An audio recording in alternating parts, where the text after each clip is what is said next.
വളരെ ഗൗരവമായ ഒരു വിഷയമാണ് ഇന്ന് പ്രതിപക്ഷം സഭയിൽ കൊണ്ടുവന്നത്. ഒരു കാരണവുമില്ലാതാണ് ആ അടിയന്തര പ്രമേയത്തിന് അനുമതി നിഷേധിച്ചിരിക്കുന്നത്. ഇത് കൊണ്ടുവന്ന വിഷയം ഇതൊരു പാർട്ടിയുടെ മാത്രം വിഷയമല്ല. ഫണ്ട് തിരിമറി എന്ന് പറയുന്നത് പൊതുസമൂഹത്തിൽ നിന്ന് പിരിച്ചെടുത്ത ഫണ്ടാണ്. സ്വാഭാവികമായും പൊതുസമൂഹത്തിൽ അതിന്റെ പ്രതിഷേധമുണ്ടാകും. ആ കണക്കിൽ വിവാദം വരുമ്പോൾ അതിനെതിരെ കൃത്യമായ മറുപടി ഉണ്ടാകേണ്ടതുണ്ട്. അതിന്റെ വിവരങ്ങൾ പൊതുസമൂഹത്തിന് അറിയേണ്ടതുണ്ട്. അതിന്റെ ഭാഗമായിട്ട് തന്നെയാണ് ഇത്തരത്തിലൊരു സമരമൊക്കെ അവിടേക്ക് സംഘടിപ്പിച്ചത്. പക്ഷേ വളരെ ക്രൂരമായ പോലീസ് അതിക്രമം, പോലീസിനെ നോക്കി നിർത്തി പാർട്ടി ഗുണ്ടകളാണ് അവിടെ അക്രമം അഴിച്ചുവിട്ടത്. പിന്നെ പാർട്ടി ഈ രക്തസാക്ഷി ഫണ്ട് ഇതൊന്നും ആദ്യത്തെ അനുഭവമല്ല. ഞാൻ വിചാരിക്കുന്നത് 2005, 2006 കാലഘട്ടത്തിൽ CPM ഞങ്ങളൊക്കെ ആ പാർട്ടിയിൽ ഉണ്ടാകുന്ന സമയത്ത് ഞങ്ങളൊക്കെ പിരിച്ചൊരു ഫണ്ടുണ്ട് രക്തസാക്ഷികളുടെ കുടുംബങ്ങളെ സഹായിക്കാൻ വേണ്ടി. എനിക്ക് തോന്നുന്നു ഏകദേശം 25 കോടിയിലധികം രൂപ രക്തസാക്ഷി ഫണ്ട് എന്ന പേരിൽ പിരിച്ചിട്ടുണ്ട്. വരാനിരിക്കുന്ന രക്തസാക്ഷികൾക്ക് കൂടി വേണ്ടിയുള്ള ഫണ്ടായിട്ടാണ് അന്നത് ഉണ്ടായിരുന്നത്. ആ ഫണ്ട്, അത്തരം ഫണ്ടുകളൊക്കെ അവിടെ നിൽക്കുകയും അതിന്റെ ഒരു കണക്കൊന്നും പിന്നീട് എവിടെയും കണ്ടില്ല. ഇത്തരം വിഷയങ്ങളൊക്കെയാണ് ഞങ്ങളൊക്കെ ആ ഘട്ടങ്ങളിൽ പാർട്ടിയകത്ത് ഉന്നയിച്ചുകൊണ്ടിരുന്നത് എന്നുള്ളത് മറ്റൊരു കാര്യം. ഇപ്പൊ കുഞ്ഞികൃഷ്ണൻ എന്ന് പറയുന്ന സഖാവ് പാർട്ടിയുടെ ജില്ലാ നേതാവാണ്. ആ ജില്ലാ നേതാവ് 50 വർഷത്തിലധിക കാലമായി സജീവമായ പാർട്ടി, ഒരു പാർട്ടി കെട്ടിപ്പടുക്കുന്നതിൽ നിസ്വാർത്ഥമായ പ്രവർത്തനം നടത്തിയ ഒരു സഖാവാണ്. അതിന്റെ ഉള്ളിൽ നിരന്തരമായി നടത്തിയ പോരാട്ടങ്ങൾക്ക് ഫലം കാണാതെ വന്നപ്പോഴാണ് പൊതുസമൂഹത്തിനോട് തുറന്നു പറയാൻ തയ്യാറായത്. ഈ അനുഭവം തീർച്ചയായിട്ടും ഞങ്ങളുടെ അനുഭവമായിട്ട് വളരെയധികം ബന്ധപ്പെട്ട് കിടക്കുന്നതായിട്ടാണ് എനിക്കിത് പ്രത്യക്ഷത്തിൽ തോന്നുന്നത്. ഇനി അദ്ദേഹത്തിന് നേരെ ഇന്നോവ വരാതിരിക്കട്ടെ എന്ന് ഞങ്ങൾ ആഗ്രഹിക്കുകയാണ്. ഇപ്പം അദ്ദേഹത്തെ അനുകൂലിച്ച ആളുകളുടെ ബൈക്കൊക്കെ അവിടെ ഇന്നലെ കത്തി നശിപ്പിച്ചു, വീടുകൾക്ക് നേരെ അക്രമം ഉണ്ടാകുന്നു.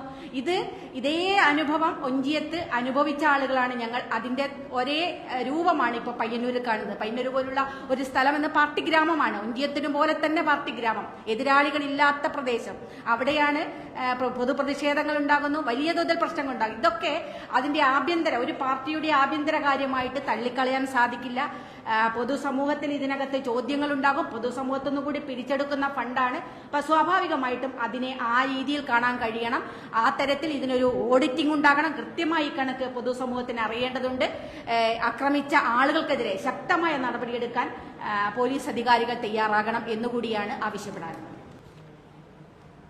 ധനരാജ് രക്തസാക്ഷി fund, CPM Payyanur area committee കെട്ടിട നിർമ്മാണ ഫണ്ട്, 2021 നിയമസഭാ തെരഞ്ഞെടുപ്പ് ഫണ്ട് എന്നിവയിൽ കണ്ണൂർ ജില്ലയിലെ പയ്യന്നൂരിൽ CPMൽ നടന്ന ക്രമക്കേടുകളും അഴിമതിയും സംബന്ധിച്ച് TA മധുസൂദനൻ MLA ഉൾപ്പെടെയുള്ള ചില ആളുകൾക്കെതിരായി CPM ജില്ലാ കമ്മിറ്റി അംഗം ശ്രീ കുഞ്ഞികൃഷ്ണൻ നടത്തിയ വെളിപ്പെടുത്തൽ പുറത്തു വന്നതിനെ തുടർന്ന് MLA രാജിവെക്കണം എന്നാവശ്യപ്പെട്ടുകൊണ്ട് MLAയുടെ ഓഫീസിലേക്ക് മാർച്ച് നടത്തിയ സ്ത്രീകളടക്കമുള്ള കോൺഗ്രസ് പ്രവർത്തകരെ ക്രൂരമായി CPMന്റെ ക്രിമിനലുകൾ മർദ്ദിച്ച സംഭവമുണ്ടായി.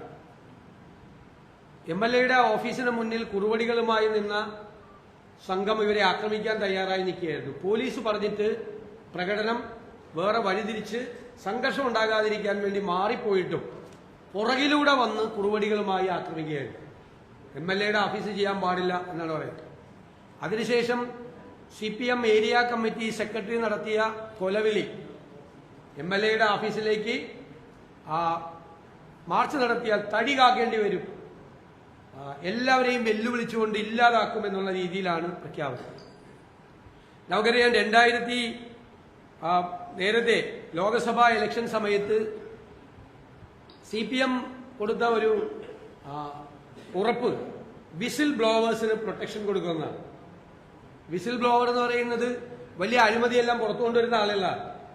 ഇവിടെ വിസിൽ ബ്ലോവറിനെ CPM നടപടിയെടുത്ത് പുറത്താക്കിയ വിരോധാഭാസമാണ് കൂടെ കാണാൻ കഴിയുന്നത്.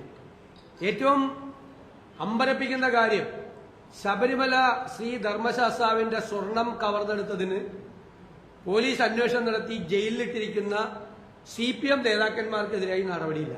സ്വർണം മോഷ്ടിച്ചവർക്കെതിരായി നടപടിയില്ല. പാർട്ടിയിൽ നടന്ന ഒരു കൊള്ള പുറത്തു പറഞ്ഞ ആൾക്കെതിരായി 24 മണിക്കൂറിനകം പാർട്ടി നടപടിയെടുത്തിരിക്കുന്ന ഒരു കാഴ്ച കൂടിയാണ് നമുക്കിപ്പോൾ കാണാൻ കഴിയുന്നത്. CPMൽ നടന്നുകൊണ്ടിരിക്കുന്ന ജീർണതയാണ് ഇപ്പോൾ പുറത്തു വന്നിരിക്കുന്നത്. നമുക്ക് എല്ലാവർക്കും അറിയാം, ഈ വ്യാപകമായ ഈ ആക്രമണം തദ്ദേശ സ്വയംഭരണ സ്ഥാപനങ്ങളിലേക്ക് നടന്ന തെരഞ്ഞെടുപ്പിൽ ദയനീയമായ പരാജയം CPM ഏറ്റുവാങ്ങിയപ്പോൾ പയ്യന്നൂരും പാനൂരും പിണറായിയും ഇതുപോലുള്ള അക്രമ സംഭവങ്ങളാണ് വ്യാപകമായി ഉണ്ടായത്. അപ്പോൾ അവിടെ മറ്റുള്ളവർക്ക് യാതൊരു കാരണവശാലും അവർക്ക് രാഷ്ട്രീയ പ്രവർത്തനം നടത്താൻ അവസരം കൊടുക്കില്ല എന്നുള്ള പ്രഖ്യാപനമാണ് ഇപ്പോൾ CPM നടത്തിക്കൊണ്ടിരിക്കുന്നത്. അധികാരത്തിന്റെ കരുത്തിൽ ജനങ്ങളെ ഭീഷണിപ്പെടുത്തി അനധികൃതമായി സ്വത്ത് സമ്പാദിക്കുക, അനധികൃതമായി ഉണ്ടാക്കിയ പണം ഉപയോഗിച്ച് ഗുണ്ടകളെ വളർത്തുക, ഇവരെ ഉപയോഗിച്ച് എതിർ ശബ്ദങ്ങളെ അടിച്ചമർത്തുക, ഇതാണിപ്പോൾ CPM രീതിയായി മാറിയിരിക്കുന്നത്. ഗുരുതരമായ ആരോപണങ്ങൾ, ഞങ്ങളതൊന്നും ആവർത്തിക്കുന്നില്ല, ഗുരുതരമായ ആരോപണങ്ങളാണ് പാർട്ടിയിൽ നടക്കുന്ന അഴിമതി, ഭരണത്തിന്റെ മറവിൽ പാർട്ടി നടത്തിക്കൊണ്ടിരിക്കുന്ന ഇതിനെക്കുറിച്ച് മുഴുവൻ വന്നുകൊണ്ടിരിക്കുന്നത്. നിങ്ങൾക്കറിയാം, ശ്രീ പിണറായി വിജയൻ ആഭ്യന്തര വകുപ്പിന്റെ കൂടെ ചുമതലയുള്ള മുഖ്യമന്ത്രിയാണ്, അല്ലേ?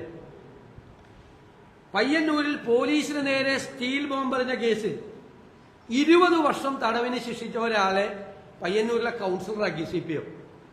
അയാൾക്ക് ജയിലിൽ പോയ ആദ്യത്തെ മാസം തന്നെ പരോൾ കൊടുത്തു. പരോളിന്റെ കാലാവധി തീർന്നപ്പോൾ വീണ്ടും പരോൾ നീട്ടിക്കൊടുത്തു. ഞങ്ങൾക്ക് ചോദിക്കാനുള്ളത്, ബഹുമാനനായ മുഖ്യമന്ത്രി, പോലീസ് ജീപ്പിന് നേരെ സ്റ്റീൽ ബോംബ് എറിഞ്ഞവനെ സംരക്ഷിക്കുന്ന നിങ്ങൾക്ക്, ആഭ്യന്തരമന്ത്രിയുടെ കസേരയിലിരിക്കാൻ നിങ്ങൾക്ക് എന്ത് അവകാശമാണുള്ളത്? എന്ത് ധാർമ്മികമായ അവകാശമാണ് നിങ്ങൾക്കുള്ളത്? നിങ്ങളല്ലേ പോലീസിന്റെ മന്ത്രി. പോലീസിനെ കൊല്ലാൻ സ്റ്റീൽ ബോംബ് എറിയുന്നത് മറ്റേ പുഷ്പഹാരം വലിച്ചെറിയല്ലോ, പോലീസിന് നേരെ ബൊക്കെ കൊടുക്കുകയല്ലോ പോലീസിന്. സ്റ്റീൽ ബോംബ് എറിഞ്ഞ് നിങ്ങളുടെ കീഴിലുള്ള പോലീസ് ഉദ്യോഗസ്ഥന്മാരെ കൊല്ലാൻ ശ്രമിച്ച ആൾക്ക് 20 വർഷം തടവിന് കോടതി ശിക്ഷിച്ച ആളെ സ്ഥാനാർത്ഥിയാക്കി ജയിപ്പിക്കുക. കാരണം ജയിക്കാന്ന് പറഞ്ഞാൽ മറ്റുള്ളവർക്കൊന്നും നോമിനേഷൻ കൊടുക്കാൻ പോലും അവിടെ സമ്മതിക്കില്ല. അത്ര അക്രമവും അത്ര അതിക്രമവുമാണ് അവിടെ കാണിക്കുന്നത്. എന്നിട്ട് ആദ്യത്തെ മാസം ഇയാൾക്ക് പരോൾ കൊടുക്കുക.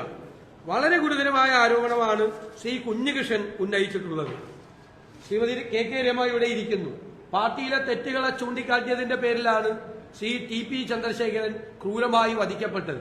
ഇന്ന് കുഞ്ഞികൃഷ്ണനും നേരിടുന്നത് അതേ പ്രശ്നം തന്നെയാണ്. ജീവന് ഭീഷണി നേരിട്ടുകൊണ്ടാണ് അദ്ദേഹം ഈ വിഷയങ്ങളെല്ലാം പുറത്തു വന്നിരിക്കുന്നത്. പാർട്ടി ജില്ലാ സെക്രട്ടറി മാധ്യമങ്ങളോട് പറഞ്ഞപ്പോൾ ഈ കണക്കൊന്നും വെളിപ്പെടുത്തേണ്ട യാതൊരു ആവശ്യമില്ലെന്ന് പറയും. ഈ കണക്കൊന്നും വെളിപ്പെടുത്തേണ്ട ഒരാവശ്യവുമില്ല, പാർട്ടി കണക്കാണെന്നാണ് പറയുന്നത്. പക്ഷെ കുഞ്ഞികൃഷ്ണൻ പുറത്തു കൊണ്ടുവന്നിരിക്കുന്നത് ഗുരുതരമായ ക്രമക്കേടുകളാണ് പുറത്തു കൊണ്ടുവന്നിരിക്കുന്നത്. അതുകൊണ്ട് CPM ഇരട്ടത്താപ്പാണ്, എല്ലാ കാര്യത്തിലും വ്യാപകമായ ഇരട്ടത്താപ്പാണ് ഈ കാര്യത്തിലുള്ളത്. പിന്നെ ഈ വിഷയം ഞങ്ങളുടെ പ്രവർത്തകരെ, സ്ത്രീകളടക്കമുള്ള ആളുകളെ ക്രൂരമായി പുറകിൽ നിന്ന് വന്ന് കുറുവടികളുമായി ആക്രമിച്ച് ആശുപത്രിയിലാക്കിയ ഒരു സംഭവം നിയമസഭയിൽ അവതരിപ്പിക്കാൻ പറ്റില്ല എന്ന് പറയുന്നത് എന്തിന്റെ അടിസ്ഥാനത്തിലാണ്? ഞാൻ സ്പീക്കറോട് ചോദിച്ചല്ലോ, റൂൾ 50യുമായി ബന്ധപ്പെട്ട ഏത് പ്രൊവിഷന്റെ അടിസ്ഥാനത്തിലാണ് അടിയന്തര? അപ്പൊ CPM പ്രതിരോധത്തിലാവുന്നു. CPMന് മറുപടി പറയാൻ ബുദ്ധിമുട്ടാകുന്ന വിഷയം നിയമസഭയിൽ സംസാരിക്കണ്ട എന്ന് സ്പീക്കർ ഗവൺമെന്റിന്റെ സമ്മർദ്ദം കൊണ്ട് തീരുമാനിക്കുക. ഏത് പ്രൊവിഷൻ അനുസരിച്ചിട്ടാണ് ഇന്ന് ഈ അവസരം ഡിനേ ചെയ്തത്? ഇതിലൂടെ സംസാരിക്കണ്ടേ? ഒരു നാട്ടിൽ രാഷ്ട്രീയ പ്രവർത്തനം നടത്താൻ കഴിയാതെ രാഷ്ട്രീയ പ്രവർത്തകരെ ക്രൂരമായി ആക്രമിക്കുന്ന, അവരെ കൊല്ലുമെന്ന് ഭീഷണിപ്പെടുത്തുന്ന, പരസ്യമായ വധപ്രഖ്യാപനങ്ങൾ ഉണ്ടാകുന്ന, പരസ്യമായ ഭീഷണി നടത്തുന്ന, ക്രൂരമായി രാഷ്ട്രീയ പ്രവർത്തനം നടത്താൻ പറ്റാതെ അവരെ അടിച്ചമർത്തുന്ന സംഭവം നിയമസഭയിലല്ലാതെ ഞങ്ങൾ എവിടെ പോയി പറയും? അത് പറയാനുള്ള അവസരം നിഷേധിച്ച് തുടർന്നാണ് ഞങ്ങൾ ഇന്ന് സഭാ നടപടികൾ ബഹിഷ്കരിച്ചത്.